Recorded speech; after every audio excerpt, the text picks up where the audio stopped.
আসসালামু আলাইকুম। Welcome back to my channel support and resistance.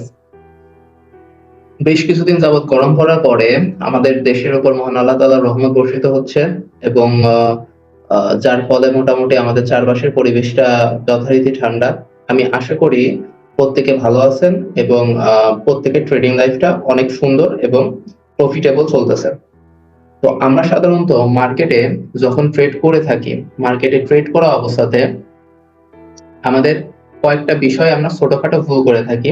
তার মধ্যে এই যে বিষয়টা আমরা ভুল করে থাকি, অর্থাৎ ছোটখাটো বিষয় ভুল করে থাকি, বাট আমরা সেটাকে মাথায় নেই না, একদমই মাথায় নেই না।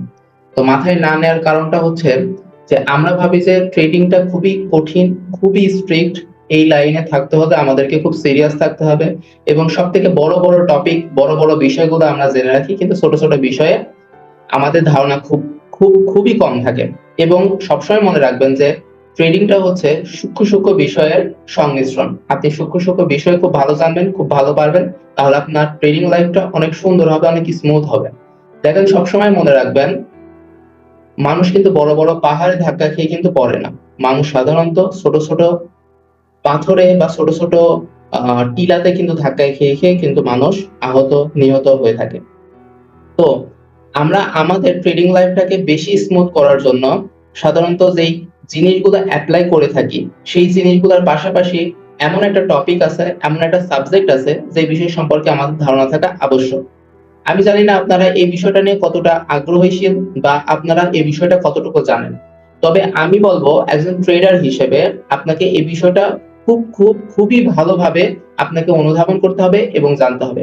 কারণ আপনি যদি এই বিষয়টা জানতে পারেন বা বুঝতে পারেন, বা আপনি যদি এই বিষয়টা মার্কেটে এপ্লাই করতে পারেন, তাহলে আশা করা যায় আপনার ট্রেডিং লাইফটা আগের থেকে অনেক বেশি সহজ হয়ে যাবে। তো আমাদের ইন্ট্রো বাদ দিয়ে এখন আমরা ট্রেডিং এর যে বিষয়টা নিয়ে কথা বলতে চাচ্ছিলাম, সেই বিষয়টা নিয়ে আমরা একটু কথা বলি বা আমরা স্টার্ট করি মেইন টপিকটা। তো দেখেন, আমরা সাধারণত মার্কেটে বিভিন্ন পেয়ারে ট্রেড করে থাকি। আমরা বিভিন্ন পেয়ারে ট্রেড করি, অর্থাৎ সেটা হতে পারে আমাদের ইউরো ইউএসডি পেয়ার, আমাদের সেটা হতে পারে জিবিপি ইউএসডি পেয়ার, আমাদের সেটা হতে পারে ইউএসডি জেপিওয়াই, আমাদের সেটা হতে পারে USD CAD, etcetera etcetera etcetera. আমরা এখানে বিভিন্ন রকমের পেয়ার পেয়ে থাকি এবং প্রত্যেকটা পেয়ারে আমরা সাধারণত আমাদের স্ট্র্যাটেজিটাকে ফাইন্ড আউট করার ট্রাই করি এবং আমাদের যখন স্ট্র্যাটেজিটা আমরা ফাইন্ড আউট করে ফেলি এবং আমরা সেখানে ট্রেড প্লেস করে থাকি। তো এখন দেখেন, আমাদের যে পেয়ার গুলো তৈরি করা হয়, সেই পেয়ার গুলাকে আমরা অ্যাকচুয়ালি কি বলি? আমরা এই পেয়ার গুলাকে সাধারণত কারেন্সি পেয়ার বলে থাকি। অর্থাৎ আমরা যে পেয়ার গুলাকে ট্রেড করি সেগুলো হচ্ছে এক একটা কারেন্সি পেয়ার। পেয়ার কথাটার অর্থ হচ্ছে জোড়া, অর্থাৎ পেয়ার কথাটার অর্থ হচ্ছে জোড়া, আর কারেন্সি মানে কারেন্সি, অর্থাৎ আমাদের যে এক একটা দেশের ইন্ডিভিজুয়াল মুদ্রা থাকে, সেই মুদ্রাকে বলা হয় এক একটা কারেন্সি। তো সেই ইন্ডিভিজুয়াল কারেন্সি গুলো যখন অন্য কোন একটা ইন্ডিভিজুয়াল কারেন্সির সঙ্গে ম্যাচ করে চলে, তখন সেটাকে আমরা কারেন্সি পেয়ার বলে থাকি। তো এই ক্ষেত্রে আমাদের কারেন্সি পেয়ারটা সাধারণত তৈরি হয় কোন বিষয় নিয়ে, এটা একটু জানা লাগবে। কারেন্সি পেয়ারটা সাধারণত তৈরি হয় দুইটা কারেন্সির সংমিশ্রণের মাধ্যমে। অর্থাৎ এখানে দুইটা কারেন্সি থাকে। কয়টা কারেন্সি থাকে? দুইটা কারেন্সি থাকে। তো দুইটা কারেন্সির মধ্যে প্রথমে যে কারেন্সিটা থাকে সেটাকে বলা হয় বেস কারেন্সি। কি বলা হয়? সেটাকে বলা হয় বেস কারেন্সি। এবং সঙ্গে যে কারেন্সিটা থাকে সেটাকে বলা হয় কো কারেন্সি। সেটাকে কি বলা হবে? কো কারেন্সি বলা হবে। অর্থাৎ বেস কারেন্সি একটা মেইন, অর্থাৎ প্রথমে যেটা থাকবে, আর তারপরে তার হেল্পিং হ্যান্ড হিসেবে থাকবে কো কারেন্সি। অর্থাৎ আমরা যদি এখন দেখি যে euro USD, euro and USD, এই দুইটা মিলায়ে আমাদের কি তৈরি করে? এই দুইটা মিলায়ে আমাদের তৈরি করে হচ্ছে কারেন্সি। আমরা যদি এখন একটা কারেন্সিকে নেই, কথা কথা আমরা একটা কারেন্সি নিলাম, আমাদের খুব কমন একটা কারেন্সি, সেটা হচ্ছে হইতে পারে সেটা ইউরো ইউএসডি। তাহলে এই ইউরো ইউএসডিটা কি? এই ইউরো ইউএসডিটা হচ্ছে আমাদের একটা কারেন্সি পেয়ার। এই কারেন্সি পেয়ারের মধ্যে দুইটা কারেন্সি আছে, একটা হচ্ছে ইউরো আর একটা হচ্ছে ইউএসডি। এখন ইউরোটা কি? ইউরোটা হচ্ছে আমাদের বেস কারেন্সি। ইউরোটা হচ্ছে আমাদের বেস কারেন্সি এবং ইউএসডিটা হচ্ছে আমাদের কো কারেন্সি। তো ইউরোটা যে আমাদের কিভাবে কাজ করবে, ইউরো ইউএসডি এই মানে ক্রস পেয়ারটা অ্যাকচুয়ালি আমাদের কিভাবে কাজ করবে সেটা আমরা একটু ডিটেইলসে দেখে নেই। তো দেখেন, আপনাদের ফার্স্ট অফ অল একটা জিনিস মনে রাখতে হবে, সেটা হচ্ছে যেহেতু এটা কানেক্টেড, অর্থাৎ দুইটা কারেন্সি একসঙ্গে কানেক্টেড করা আছে, সুতরাং দুইটা কারেন্সির উপরেই কিন্তু দুইটা কারেন্সির মাধ্যমেই যে আর কি ইফেক্টটা পড়বে, সেই ইফেক্টটা কিন্তু মিলায়ে কিন্তু একটা কো কারেন্সির উপরে প্রেসার পড়বে। অর্থাৎ মনে করেন যে ইউরো ইউএসডি এর মধ্যে ইউরোটা আমাদের যে বেস কারেন্সি, সেই কারেন্সিতে একটা ভালো ইফেক্ট, অর্থাৎ গুড ইফেক্ট আছে। আর আমাদের যে কো কারেন্সি, সেটার উপরে আমাদের একটা খারাপ ইফেক্ট আছে। তাহলে সেক্ষেত্রে যেহেতু ভালো ইফেক্ট আছে ইউরোতে, অর্থাৎ আমাদের যে বেস কারেন্সি সেটার উপরে কেমন ইফেক্ট আছে? ভালো ইফেক্ট আছে, একটা ভালো ইফেক্ট আছে। তাহলে যদি কোনো কারেন্সির উপরে ভালো কোনো ইফেক্ট পড়ে, তাহলে সেই কারেন্সিটা অবশ্যই উপরে যাবে, আপে যাবে। এবং আমাদের যে এটা কো কারেন্সিটা নিচে যাবে। দেখেন এই ক্রস পেয়ার অ্যাকচুয়ালি কিভাবে আমাদের কাজ করে থাকে।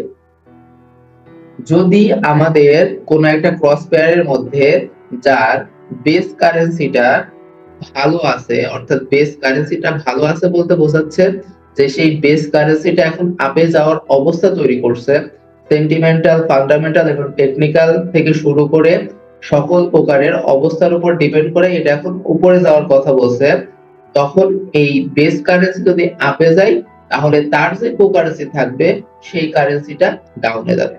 কিন্তু প্রবলেমটা হচ্ছে যে আমাদের বেস কারেন্সি আর কো কারেন্সি দুটো মিলায়ে যদি আমাদের একটা ক্রস পেয়ার তৈরি করে, তাহলে সেখানে কেমন ইফেক্ট পড়বে।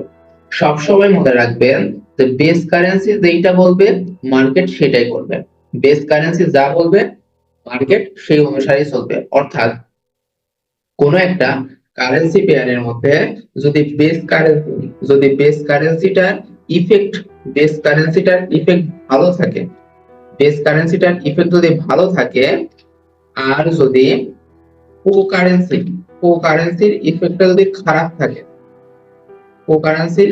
যদি খারাপ থাকে, তাহলে আমাদের সেই পেয়ারটা আপের দিকে মুভ করবে। আর যদি বেস কারেন্সির ইফেক্টটা খারাপ থাকে আর কো কারেন্সির ইফেক্টটা যদি ভালো থাকে, তাহলে সেটা নিচের দিকে চলে আসবে। আর যদি কো কারেন্সি এবং বেস কারেন্সির মধ্যে যদি একটা প্রবলেম তৈরি হয় যে কো কারেন্সি বেস কারেন্সিতেও ভালো ইফেক্ট আছে, কো কারেন্সিতেও ভালো ইফেক্ট আছে, অর্থাৎ ইউরোপের অবস্থাও ভালো আছে এবং ইউএসডি অর্থাৎ আমেরিকার অবস্থাও ভালো আছে, তাহলে সেই ক্ষেত্রে প্রবলেমটা হয় কি, বেস কারেন্সিটাও বলে আমি উপরে যাব, কো কারেন্সিটাও বলে আমি উপরে যাব। কিন্তু নিয়ম তো আর সেটা না, নিয়ম হচ্ছে বেস কারেন্সি যদি আপে যায়, কো কারেন্সি থেকে ডাউনে যাওয়া লাগে।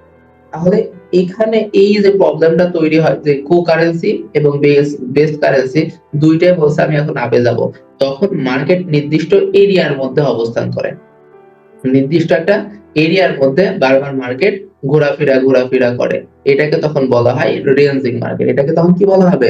এটাকে বলা হবে তখন রেঞ্জিং মার্কেট।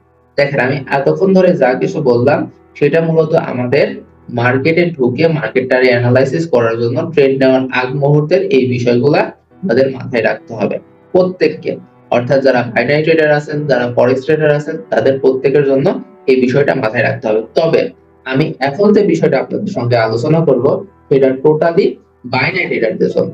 বাইনারি ট্রেডার বলতে সাধারণত আমরা যারা কোটেক্সে ট্রেড করি, বা আমরা যারা আইগুতে ট্রেড করি, আমরা যারা অলিম ট্রেডে ট্রেড করে থাকি, অর্থাৎ আমরা অনেকে আছেন আমরা অলিম ট্রেডে ট্রেড করি, অনেকে এক্সপার্ট অপশনে ট্রেড করি, অনেকে আবার পকেট অপশনে ট্রেড করে থাকি, আবার অনেকে বিনোমতে ট্রেড করি, অনেকে বিনোলাতে ট্রেড করি, আবার অনেকে হচ্ছে এক্স নোভাতে ট্রেড করি।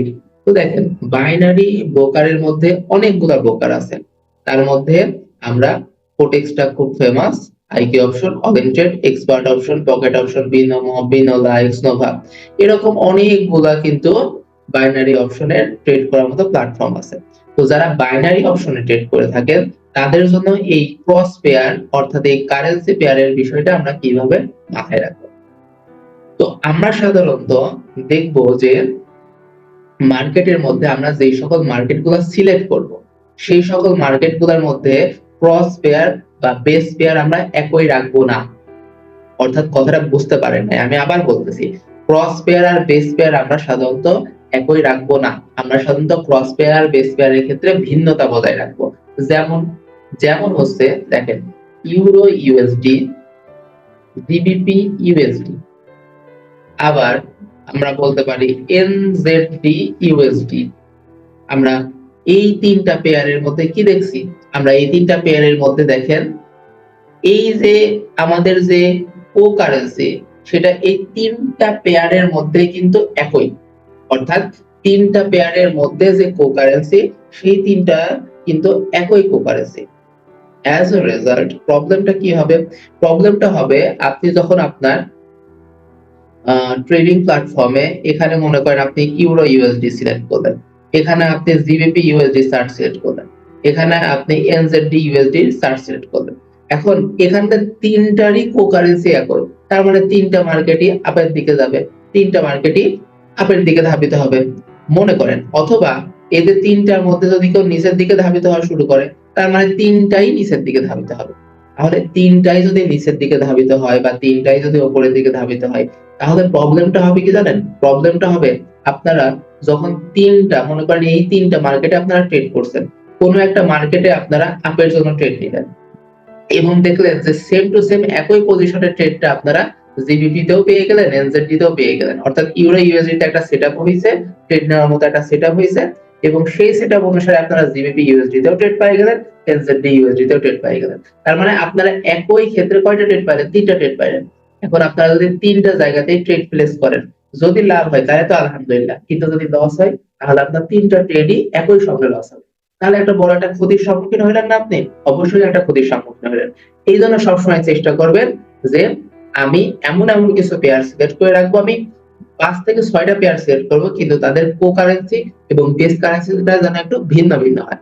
যেমন যেমন আপনি ইউরো ইউএসডি টা সিলেক্ট করলেন, আপনি এখন ট্রাই করবেন এইখানে ইউএসডি টা কি কো কারেন্সি, আপনি এখন ট্রাই করবেন যে ইউএসডি টা বেস কারেন্সি আছে কার ক্ষেত্রে।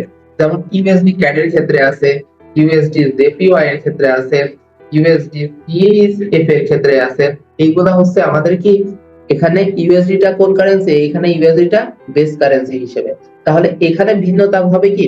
এখানে ভিন্নতা হবে আপনি যখন আপের ক্ষেত্রে ইউরো ইউএসডি টাকে আপনি যখন দেখছেন মার্কেট আপে যাচ্ছে, আপনি ঠিক পাশে ইউএসডি ক্যাড অথবা ইউএসডি জেপিওয়াই বা ইউএসডি সিএসএফ কে দেখছেন মার্কেট নিচে নামছে। এখন আপনি যদি ইউরো ইউএসডি তে একটা শিওর কনফার্মেশন পান যে মার্কেট এখন আপে যাবে, আপনি একটু খেয়াল করে ইউএসডি ক্যাড এর দিকে একটু চোখ বুলায় দেখেন, দেখবেন ইউএসডি ক্যাড ডাউনে যাচ্ছে। তাহলে ইউরো ইউএসডি যদি আপের ফর্মে থাকে আর ইউএসডি ক্যাড যদি ডাউনের ফর্মে থাকে তাহলে আপনার কনফার্মেশন লেভেল কতটা বৃদ্ধি পাচ্ছে এবং এই বৃদ্ধি পাওয়ার ফলে আপনি নিশ্চিন্তে ইউরো ইউএসডি তে একটা ট্রেড প্লেস করতে পারছেন। আবার দেখেন আমাদের জিবিপি ইউএসডি টার ক্ষেত্রে জিবিপি টা হচ্ছে আমাদের বেস কারেন্সি, জিবিপি টা বেস কারেন্সি আর ইউএসডি টা হচ্ছে আমাদের কো কারেন্সি। তাহলে আপনি জিবিপি ইউএসডি সিলেক্ট করলেন এবং তার পাশে ইউএসডি জেপিওয়াই টা নিয়ে রাখেন, অথবা আপনি ইউরো জিবিপি নিয়ে রাখেন। অর্থাৎ আমরা যদি ইউরো জিবিপি টা দেখি তাহলে সেই ক্ষেত্রে জিবিপি টা কিন্তু আমাদের এখন কো কারেন্সি। তাহলে জিবিপি ইউএসডি টা কি কারেন্সি আমাদের? এইখানে বেস কারেন্সি আর ইউরো জিবিপি এর ক্ষেত্রে জিবিপি টা আমাদের কো কারেন্সি। তার মানে জিবিপি ইউএসডি যদি আপের দিকে ফর্ম করে, জিবিপি ইউএসডি যদি আপের দিকে ফর্ম করে তাহলে ইউরো ইউএসডি অবশ্যই আমাদের ডাউনের দিকে ফর্ম করবে। এখন আমরা মনে করেন ইউরো জিবিপি তে একটা ট্রেডের কনফার্মেশন পেয়েছি, তাহলে আমরা জিবিপি ইউএসডি তে অ্যাড করে গিয়ে একটু চোখ বুলাই নেব। যদি দেখি যে ইউরো জিবিপি তে আমরা ডাউনের জন্য কনফার্মেশন পাইছি আর জিবিপি ইউএসডি আপের দিকে যাচ্ছে, তাহলে আমরা শিওর থাকবো যে আমাদের এই ইউরো জিবিপি তে এখন ডাউনের ট্রেড নেওয়াটা খুবই জরুরি এবং ইউরো জিবিপি তে ট্রেড নেওয়ার কনফার্মেশনটা আপনার বৃদ্ধি পেয়ে যাবে। তার কারণ হচ্ছে ইউরো জিবিপি যেখানে জিবিপি টা কো কারেন্সি, আর কো কারেন্সি মানে যেহেতু এটা কো কারেন্সি আর কো কারেন্সি যেহেতু নিচে নামছে তার মানে বেস কারেন্সি অবশ্যই উপরে উঠবে, এটাই তো নিয়ম। তাহলে দুইটা ইফেক্ট যখন আপনাদের ম্যাচ হয়ে যাবে তখন আপনারা সেখানে ট্রেড প্লেস করবেন। তাই আপনারা মার্কেট সিলেকশনের টাইমে আনতাবড়ি মার্কেট সিলেকশন করবেন না। সবগুলাতে ইউএসডি টা আপনি নিলেন কো কারেন্সি, আবার আপনি সবগুলাতে ইউএসডি টা নিলেন আপনি বেস কারেন্সি। এইভাবে করলে তো আপনার ট্রেড মিস হয়ে যাবে, আপনি অনেকগুলা ট্রেড নিতে পারবেন না, আপনি একই সাথে 4-5টা ট্রেড পাবেন কিন্তু তাদের ট্রেডগুলো প্লেস করতে পারবেন না। এতে আপনার ট্রেডিং এর অপরচুনিটিটা নষ্ট হবে এবং ট্রেডিং যে বিষয়টা সেটা আপনার জন্য খুবই সমস্যার একটা কারণ হয়ে দাঁড়াবে। তো আমি আশা করি আমি আপনাদেরকে বোঝাতে পারছি এবং আপনাদেরকে ডিটেইলস আমি বলতে পারছি। তো সবাই ভালো থাকবেন এবং কোনো কোয়েশ্চেন থাকলে অবশ্যই জানাবেন। তো সবাই ভালো থাকবেন। আল্লাহ হাফেজ।